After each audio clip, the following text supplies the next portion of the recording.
What's been announced today are the first results from the Event Horizon Telescope collaboration. They refer to a galaxy called Messier M87. What they show is the first image of the shadow of the event horizon of a black hole around the nucleus of that galaxy. Very exciting result. I feel very excited about it because we've been for many years studying the effects of the black holes, but we were never able to see them. And this is the first real image of a black hole that we directly see. It's confirmation that what we believed about black holes is really true.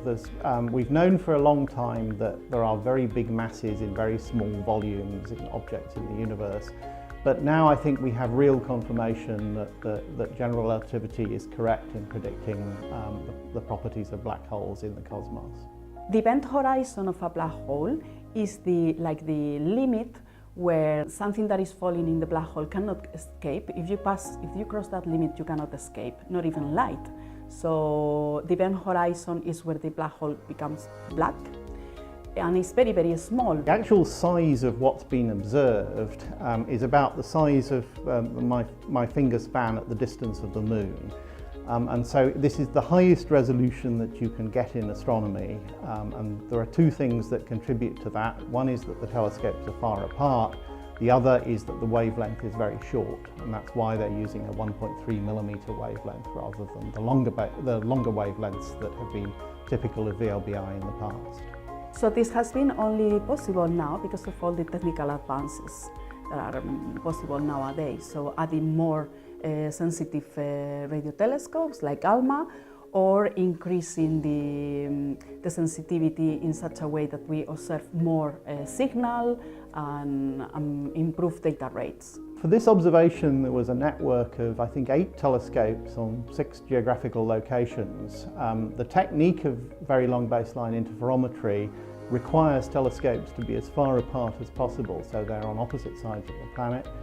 The ALMA array in Chile was the most important and most sensitive, but there were also telescopes in Hawaii, at the South Pole, in continental United States, and in Europe, the Pico Veleta telescope in Spain. VLBI is a technique that we use in radio astronomy to combine the signal from many radio telescopes. They observe in a coordinated way. We observe the same objects at the same time, and we produce, the effect is like if we were observing with a telescope, with a radio telescope the size of the Earth. The larger your telescope, you can zoom in more in the images, you get closer to the objects. Event Horizon Telescope goes in very, very close to the nucleus of an active galaxy. The SKA VLBI will go a little bit further out, but in much more detail and sensitivity. So they give you complementary pictures of the same object. VLBI will help SKA to localize, for instance, transients like FRBs, fast radio bursts, that are very bright millisecond pulse. We don't know from where they are, we don't know the nature. So VLBI helps to zoom in that position and understand from where they come. The other is back to black holes again, and the properties of different aspects of black holes. For example, the jets that are launched from massive black holes in systems like M87, and also things like tidal disruption events when a star is ripped to pieces and falls into a black hole.